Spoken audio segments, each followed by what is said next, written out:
خاص طور پہ جو اہم نقطہ یہاں پہ سمجھ آتا ہے وہ کیا ہے؟ وَكَانَ أَبُوهُمَا صَالِحًا، کہ ان کا باپ ایک نیک آدمی تھا۔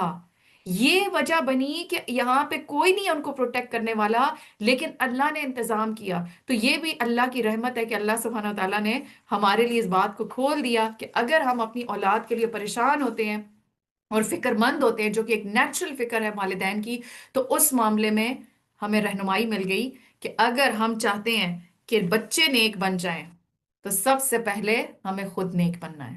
ٹھیک ہے؟ تو پیرنٹنگ کا ایک اہم اصول ہمیں یہاں سے پتہ چلتا ہے کہ اگر چاہتے ہیں بچے نیک ہو جائیں تو خود نیک بن جائیں۔ ڈاکٹر نبیل عوضی کہتے ہیں کہ جب مجھے نوافل کی ادائیگی میں سستی اور کاہلی ہونے لگتی ہے تو مجھے میرے بیٹے اور دنیا کی پریشانیاں یاد آ جاتی ہیں کہ کہیں نوافل کی ادائیگی میں کمی، سستی اور کاہلی میری اولاد کی پریشانی کا سبب نہ بن جائے۔ تو اب یہاں پہ بھی آپ دیکھیں کہ فوکس کس چیز پہ ہے؟ اپنی عبادات پہ، اپنے نوافل پہ، کہ ان میں سستی نہیں کرنی ہے۔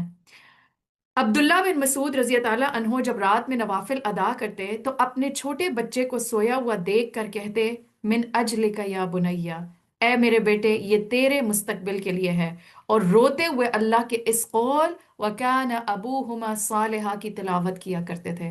آج تھوڑا ذکر ہم نے پہلے بھی عبداللہ بن مسعود رضی اللہ عنہ کا کیا، تو اب ذہن میں وہ بات یاد رکھیں کہ یہ کون سے صحابی ہیں۔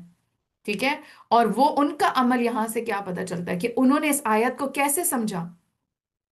اسی طریقے سے ابن مسیب کہتے ہیں کہ اے میرے بیٹے، بے شک میں تیرے فائدے کی خاطر اپنی نماز کی رکعتیں زیادہ کر دیتا ہوں، اس امید پر کہ تمہارے بارے میں میری حفاظت کی جائے گی، اور پھر اسی آیت کی تلاوت کیا کرتے تھے۔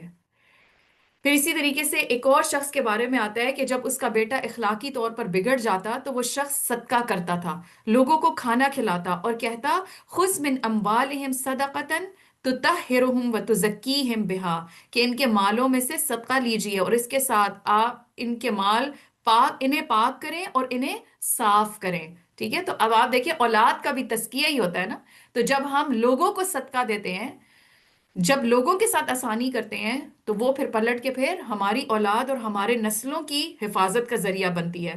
وہ صدقہ کر کے کہتے، یا اللہ یہ صدقہ میرے بیٹے کی اخلاقی تزکیے کے لیے ہے، بے شک اس کی یہ اخلاقی بے راہ روی میرے لیے اس کی بیماری سے بھی زیادہ شدید ہے۔ تو یہاں پہ انہوں نے کس ذریعے سے اللہ سے حفاظت چاہی؟ صدقہ کر کے، اللہ کے راستے میں مال خرچ کر کے، اس نیت کے ساتھ کہ اللہ تعالیٰ میری اولاد کے معاملے میں میری حفاظت فرمائے۔